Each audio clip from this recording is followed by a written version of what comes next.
Just as I finished the script for this video and recorded a ton of footage to play over the audio, I see a MyTEAM live stream from Yeezyum saying he's sniping moments in preparation for Moments of the Week Super Packs.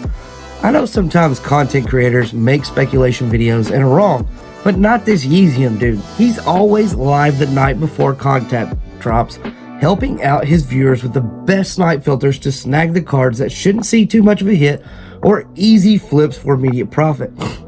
If you don't know Yeezy, I'll link his live stream in the description below. I don't know him personally, but have used a few of his filters and they really work. I also checked Twitter and MyTEAM posted about this a few hours ago. So looks like the economy of the mode is about to take a big swing. There are 5 shooting guard / small forward or small forward / shooting guard eligible Moments of the Week cards and rewards that we're going to be looking at comparing today in this video. The lengthy script I wrote out on each player to break them down about their value versus their production versus their stats compared to the other players will have to be lit on fire or thrown out the window. This shit's not going to be the same now. 2K once again is dropping packs they're calling super packs tomorrow. And we all know the only thing super about them is the super big price drop that they're going to have. Some of them permanently and some only temporarily. You can go look at guys like Kobe and Paul George and see how they recovered after the super packs. Derrick Rose, some of the same. 2K has made it very clear that they don't just want us doing 2 things that happened for the majority of 2K18 and probably before that. I don't know. That's when I started my team. That is, until that year they started dropping locker codes, dropping cards in locker codes and giving them duos so that they can be put back in the packs and the duo packs. We can all remember the Sapphire Isaiah Thomas Kings card in the throwback cards, the Midget IT, that regularly sold for 500 to 1 million MT. That is when there was even one up on the market. There's 2 things that are going to happen here. 1, sniping cards. To do that, you got to have impeccable timing mixed with knowing the market and a quick trigger. That's what you need to be successful at this. It's very common that 2K will glitch the auction house filters, a player's name, or even some cases drop a card and nerf the one you snipe just to control the amount of inventory or supply a particular card has. If they see too many snipes of one card or too much profit happening, expect that card to be nerfed, and then a similar type card or even a better version of that card a similar card with better stats and or badges or release to be dropped immediately. There's a reason super packs are VC only. It's the last chance 2K has of ever profiting on a card or cards they feel the community would think is worth shelling out VC for. 2. Hoarding cards. When 2K sees the price of a card steadily rising or it is becoming rare as hell, they do one of 2 things. A. Put up a ton on the auction house for the same price using one of their devs counts. I know that's shady as hell, but a lot of people are saying it's happening. B. Drop a card that's just way better at what the card does in order to control the price and inventory of that number of cards on the market. Or C. If a set has multiple rare cards, one way for them to sweep shadiness under the rug is to pull the Christmas miracle and drop a locker code like the one we got yesterday with a card from a set which has multiple rare expensive cards in it. 2 examples of this. 1, I haven't seen more than 1 or 2 Durants on the market at any given time over the last 2 to 4 weeks. Seriously, as of a week ago, I was seeing 1, sometimes none, on the auction house. As soon as people started hitting that Peja on the ball drop and his price dropped down to below 50k MT, here came the hordes of Durants onto the market. A card that in the last 2 weeks, to my knowledge, has never had more than 3 on the market at one time, and that is until yesterday. Durants were flying up like he was in the damn code. At one time last night, I saw over 35 Durants on the market. Why people thought they might get a ton of MT for him now that Peja was cheap, or 2K once again outsmarted most and caught the Durant hoarders with the left hook. If the hoarders sell Durant and we give away Peja, we'll empty out the Peja hoarders. And the Durant hoarders will either sell him to try and cash in on their profits, or will lock the set themselves. ensuring a VC purchase in their near future. I can't even imagine how much MT was locked last night or in the past 2 days for the lights out set. Expect to see Klay a little more often than you have before after this drop.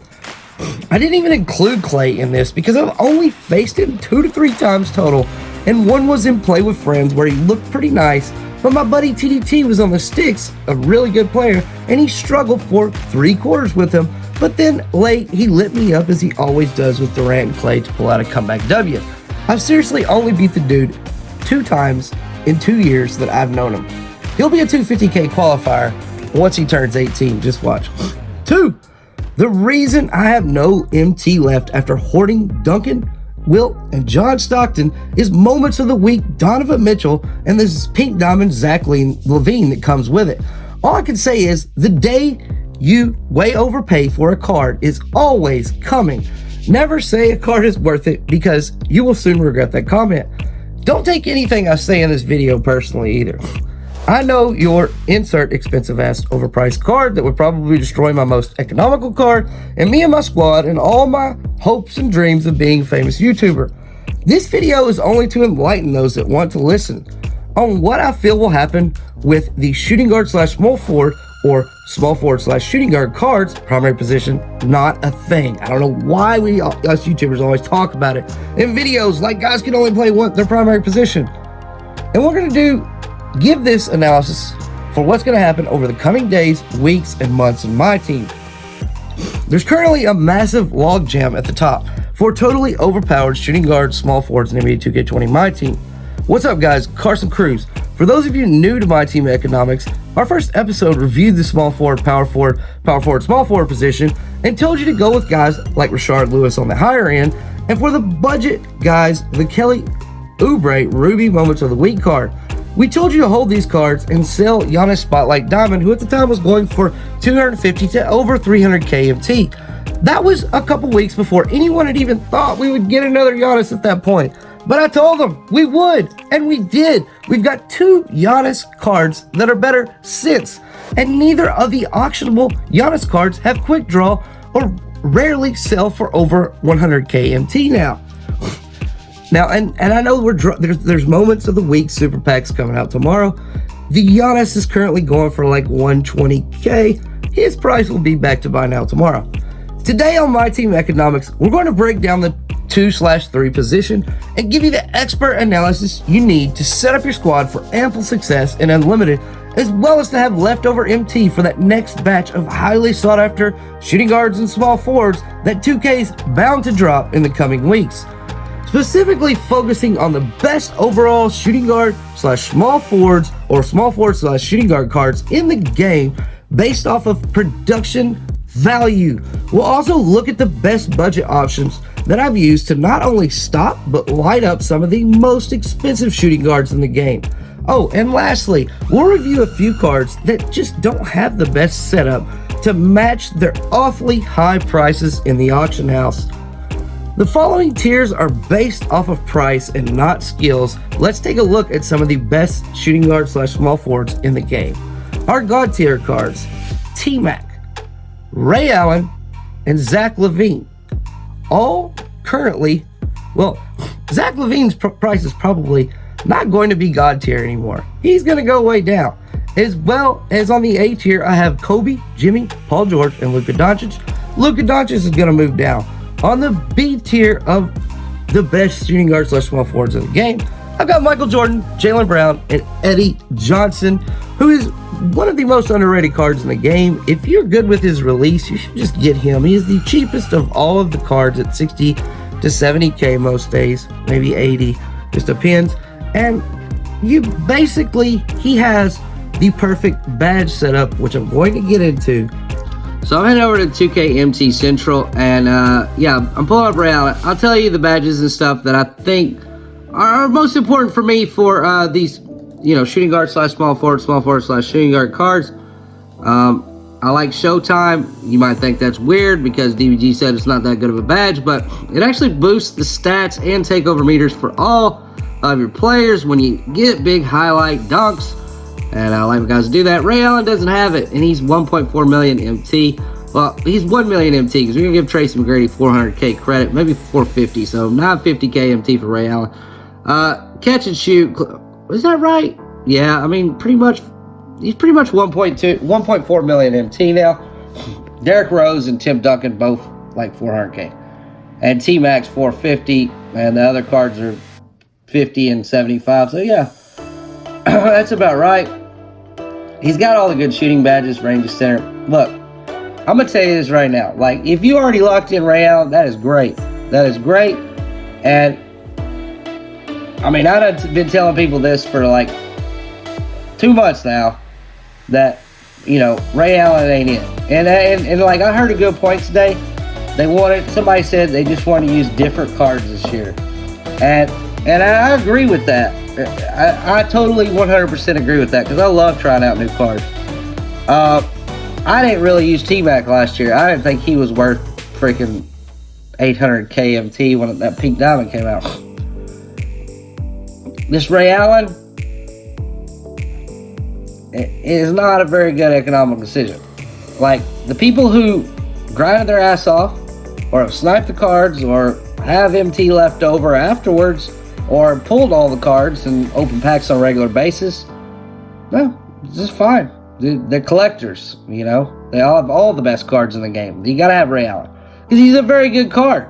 Don't get me wrong. But for a third of the price, there's Tracy Mcgrady, who the only badge that he's missing that I can think of are Tireless Defender on defense, which is one of my top 2 defensive badges. Tireless Defender and Clamps. Tireless Defender, because you don't need to be getting tired on defense, because you're my number 1 scorer. If you're my shooting guard, small forward, shooting guard, those 2 cards, those are the cards I score with. So you guys got to be able to score. Tracy McGrady's stats are amazing. His animations are amazing. He's a better Zach LaVine. And he doesn't have steady shooter, which I like. And he has, like, Deadeye on Hall of Fame. So, like, late closeouts, contested shots go in. He can't hit, like, super heavily contested ones, but that's okay, bro. I'm not shooting those. He's got Showtime on Hall of Fame, which I love. He's got Pro Touch, which is one of my favorite badges. And, like, he's 400 and something K right now. His price is going to go up. He's going to be the Michael Jordan this year. He's going to be rare. He's going to be like 500 to 600K, bro, because this card is that good. It's way better than the Ray Allen. It's just Tracy McGrady. He's taller. He got, I mean, even though Ray Allen's release is great this year, he just better, man. I don't know. Ray Allen don't have Showtime, so he can't even get his team behind him. That's what I say. But Ray Allen, let me tell you this, though. Ray Allen is a great card, and I would love to use it, but, like, I don't like, you know, I sold my cards because I don't want to have to open packs every time, or, you know, grind all the time. So, with that, I just like to play unlimited and chill. So with that being said, I don't like, not good. Ray Allen is not good. And the fact that they dropped 2 of those fuckers in the locker codes makes it even worse. Pisses me off for all the people that, you know, bought those guys for 200 or 300K MT or more. I know somebody bought WILT for like 500K a day before the locker code, so that sucks. Michael Jordan, Diamond is ass, bro. No playmaking badges, no Pro Touch. Not really very many shooting badges. He does have some decent ones, but he doesn't even have catch and shoot. That sucks. He has Clamps and Tireless Defender, and no, like I said, no Pro Touch on that, and he has a 79 3-ball. I know Michael Jordan wasn't a 3-point, like, you know, crazy 3-point shooter, but bro, he's playing in a league or a mode that got a lot of crazy 3-point shooters in it. And as one of the best players of the game, 2K should respect him and quit nerfing his damn cards so they can make so much goddamn money off of one player. Like, I'm with the thing the guy said earlier. I'm going to use different cards this year. Well, like, you don't have to drop 10 Michael Jordans, bro. Like, drop 1 or 2 good ones that fit the time period of the year. Like, the Amethyst we got had a 60-something 3-ball. It was terrible. It didn't even have quick draw. Now the Diamond that we got, it doesn't have any, like, good, like, quick first step or downhill. So, like, it doesn't go to the rim and dunk. Like, it's not getting by anybody. It doesn't have any playmaking badges. It has Lob City and freaking like Flashy Passer or some dumbass shit. Pump fake. I don't even know what it is. Claude Drexler, one of the best finishers in the game. He has, you know, some decent shooting badges as well. It doesn't have range extender, which would have been nice. Defensive badges are missing though. He does have downhill quick first step. I like that, but you know, like we need those badges. Jason Richardson doesn't have quick first step or clamps. Not even gonna look at him. Dominique Wilkins doesn't have range extender. He's got all the rest of the stuff. Look, if you want to go spend your life freaking playing the computer and triple threat, look, it's just miserable enough playing the people that hop all the time. Well, be honest, if you want this card that's got 8 Hall of Fame badges, be my guest. It's a good card. The only badge it really doesn't have that I would want would be range extender, but that's the thing. I'm not going to play 1,000 games of triple threat for a freaking shooting guard / small forward that doesn't have range extender. It's not going to do it. Zach LaVine is, look, he's amazing.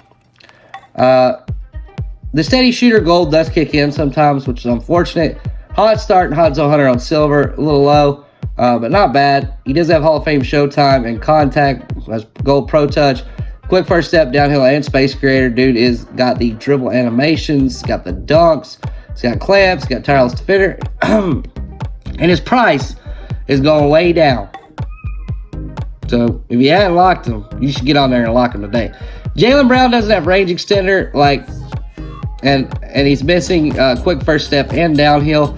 So I'm hoping we get a better Jaylen Brown throughout the year, because you know that one you can just tell that those things are missing. So your 2 and your 3 line up, you know, either on the wing or in the corners most of the time. The 4 out, 1 in, 5 out, whatever you're running. And a lot of times when they either cut up to the wing or they set up on, you know, the wings, then they're basically setting up at limitless. And if you're not a threat to hit from deep, if you don't have range extender, then bro, you're not like you're not gonna be a top point guard. You're a budget card. And like, yeah, it sucks, because you know I really like Jaylen Brown. He's one of my favorite cards every year, but you don't have range extender, I just can't do it. Eddie Johnson, I mean, if you look at the badges and stuff, you think, oh man, this card's amazing, and a lot of people have said that. The 78 speed with ball shows, he has a hard time getting around people with that. The silver steady shooter is just a no-go, bro. Like, he doesn't have showtime either, so his dunks really aren't that flashy. I'm not dealing with a card with silver steady shooter. His release is hard as hell at the time. Y'all can kiss my ass if you think differently. I didn't heard too many people say that card is amazing and that he's good, and I bought him again and went and tried him out. I even bought one with a diamond shoe and diamond contract, which I thought was a snipe. I ended up having to sell it back for no profit. It was cheaper. It was 10K cheaper than the other ones. And then I tried to sell it back for 10K more. Nope. Paul George, like, move on from this card. If you're on the fence about your Paul George, sell it right now. His price went back up to 150K MT today. He's, you know, got a lot of silver and bronze badges and not very many Hall of Fame badges and not downhill. I mean, he's got a lot of badges, don't get me wrong. He's a great card. But, like, he's got to be the next guy to get one. This is at 94. We could even get a better diamond, which would suck. But I went and looked through, like, the last 2 years worth of cards that we got. And, like, we're going through some cards this year, boys. Like, they're going to have to come up with some new shit. It's probably going to be a lot of out-of-position promos. But they're going to have to come up with some new shit if they're going to make this last, you know, 12 months like they say anyway. Klay Thompson, no. He can't speed boost. I don't like that. He's a good defender and a good shooter, though. If you want to go lock in, that set's getting even more rare and more rare. I could see lots of locker codes and stuff coming. Just wait a couple months. His price will go way down. Or it won't, and it just won't matter because it's not that great of a Klay Thompson. We'll probably get a better one in the future. Kobe Bryant. Did I talk about Kobe Bryant? Have I talked about Kobe Bryant today? I don't think I've even talked about Kobe Bryant today. Well, holy shit. Kobe Bryant. And this is it right here. And I'm going to tell you my order that I rank these guys. As far as, like, from an economical standpoint, like, the production, the value. Oh, yeah. Norman Powell. Kobe, you're missing downhill, bro. You're missing hot start. You're missing hot zone hunter. You don't have very many shooting badges on Hall of Fame. And no matter what anybody says, you don't finish at the rim very good. You're scrawny. Your clamps don't feel as good as Paul George's, but yeah, Jimmy Butler's. And here's the deal. Your price is back over 150 KMT now after going through super packs. This is a 94 Kobe. I'm telling you, we are running out of big name shooting guards, small forward / shooting guards. Dude, there's no one left. Danny Granger, if they give him shooting guard. But that's it. Steven Jackson's never got better than Ruby. They could give him one, I'd be happy. Morris Peterson? Would you want to use that over Kobe? Probably not. It's probably not gonna, it might be better. Last year, Morris Peterson was, but this year it's not. Eddie Jones was better last year. Eddie Jones is not. So Kobe is at a 94. I see a pink diamond in the near future for Kobe and for Paul George. Price back over 150 KMT. I'm selling. Great card.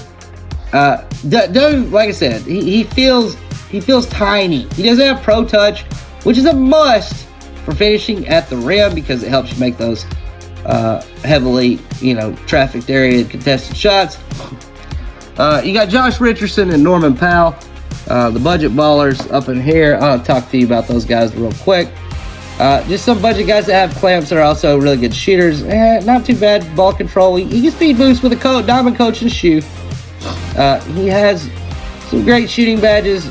He's got clamps. He's got a bunch of defensive badges, but tireless defender clamps. Playmaking he's missing. He does have green machine, catch and shoot, quick draw, flexible release, corner specialist Hall of Fame there. And then Slithery on the finishing side. He's a pretty good finisher. He looks similar though. I mean, like, dude, Jaylen Brown. Yeah, a bunch of booty over here on the similar cards, but yeah, I mean, it's all good. There's Norman Powell. Our last one, 1 KMT. The card that I destroyed Ray Allen with and made him rage quit last night. Paul George, Kobe, all these great shooting guards, and all my no money spin account. Norman Powell is just busting their ass. He's got a 90 driving dunk, 85 shot 3-point, 79 speed ball, 86 ball handle, 85 acceleration speed, 95 vertical, 86 lat quick, and he's got quite a few finishing badges. There'll be seven shooting badges on goal, downhill and quick first step and stop and go playmaking, and he has 5 defensive goal badges, clamps, tireless defender. Bro, this is the best budget card in the game, and it's only 1,000 MT. I don't know why it's so cheap. Go pick it up. Run him off the bench as your, backup shooting guard. You can run him at the 3 too. Don't be afraid of that height. He's a beast.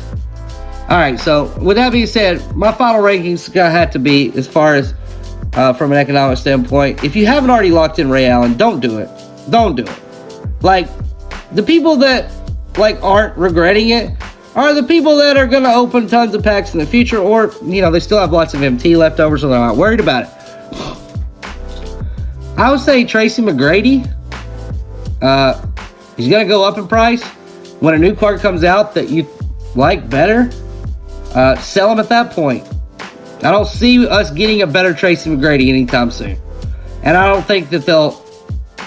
Well, I'll quit the game if they put him in a locker code in the next month, but you got some time on him. I think Zach LaVine, with his new price of everything going down, will be number 2. And I'll go with Jimmy Butler on 3. And then, dude, after that, I'll go with these budget guys. Norman Powell, Josh Richardson. No reason to, like I said, sell Kobe and sell Paul George. Their prices are back up, creeping towards 200K. Bro, when that happens, when 2K drops super packs to NERF cards prices, that means there's new ones coming. So make sure and get out of Paul George and Kobe Bryant while you're ahead and while you can make some MT. I hope you enjoyed the video. This is Carson Cruz.